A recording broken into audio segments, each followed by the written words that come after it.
Billy C here, and I know. I missed the last couple of weeks. There wasn't much going on, but this is the Talking Boxing with Billy C weekly YouTube report. First thing I want to get into right away is Friday Night Fights. If you were listening to any of my shows during the week, and then finally the Friday show, which I usually break down all the fights for the weekend, I picked the upset that took place. Carlos Molina beat Danny Perez with a 12-round unanimous decision. Hey, if you're a betting man like me, you got to tune into the show because I'm operating at a 74% winning percentage this year. So anybody that gambles knows that as long as you keep it above 63%, you're going to be putting money in your pocket. So, but anyway, one other thing I wanted to mention too is that George Foreman, the third, that is. We all know the story. George Foreman named all his kids George Foreman, whatever. But George Foreman, the third, he's a 26-year-old heavyweight, made his pro debut over this past weekend, and he knocked out Clyde Weaver in Louisiana. So he's 1-0, and his father, Big George Foreman, he's the trainer. So, all right, those are some things I wanted to catch up on. In the news, the big thing I wanted to discuss is this whole saga. There's really two sagas going on. One, we got the Shagayev-Valuev saga that took place last week.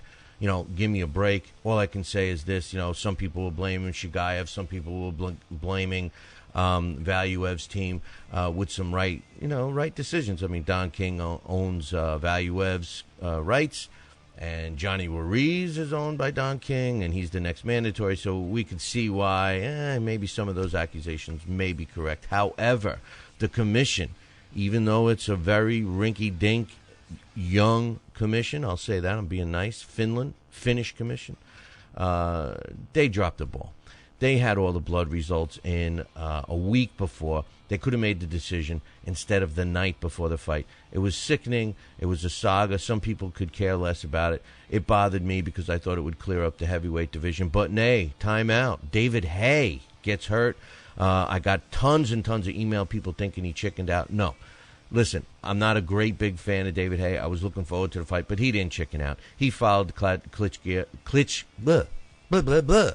He followed Vladimir Klitschko all over the place trying to get that fight. There's no way he backed out of it because he was scared. He legitimately had an injury. Be as it may, the injuries kind of changed. First it was a hand injury reported by ESPN's Dan Rafael, and Dan Rafael usually reports top-notch stuff that's based on fact, so I had to believe it. But then the BBC reported the next day that his injury was a back.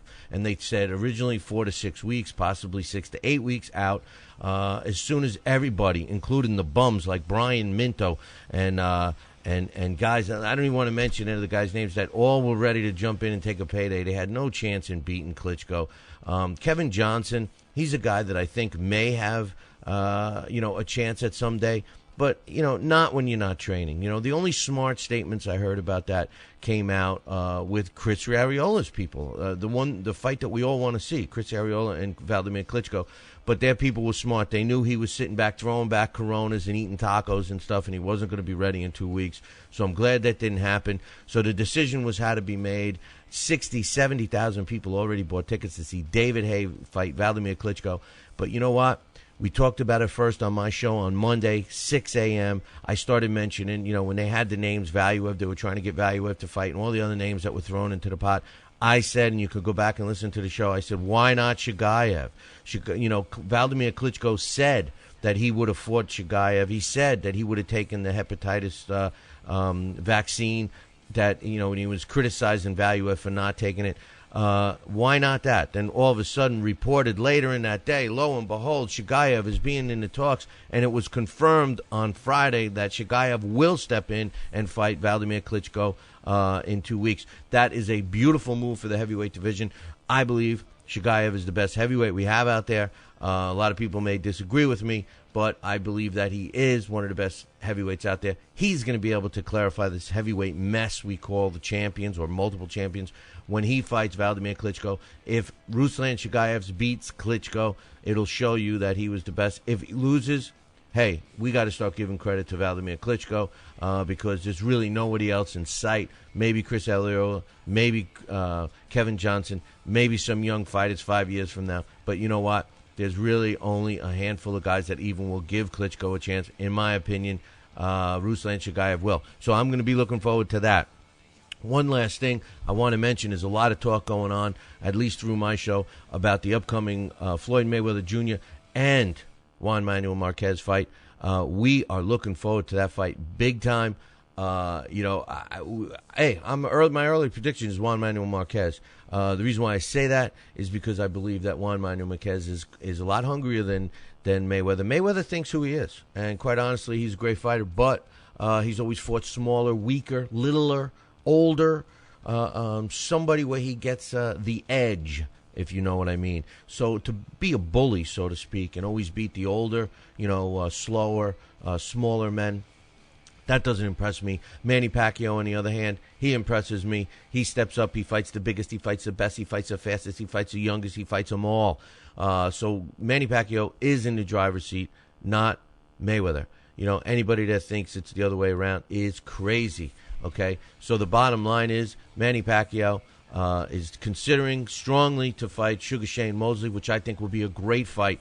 All I could say about Mayweather and Juan Manuel Marquez is you better watch out, pretty boy, because Juan Manuel Marquez is a guy that all he wants is to fight Manny Pacquiao, and all he sees is pretty boy Floyd Mayweather Jr. standing in his way, and he's not going to let it happen. Pretty boy, you're going to be on your bicycle, you're going to be running, and Juan Manuel Marquez is going to upset you. That's my early prediction. Going back to Manny Pacquiao, Sugar Shane Mosley, great fight. Don't have a prediction yet. As much as I love Manny, I love Sugar Shane Mosley just as well. He's a bigger guy. He's fast.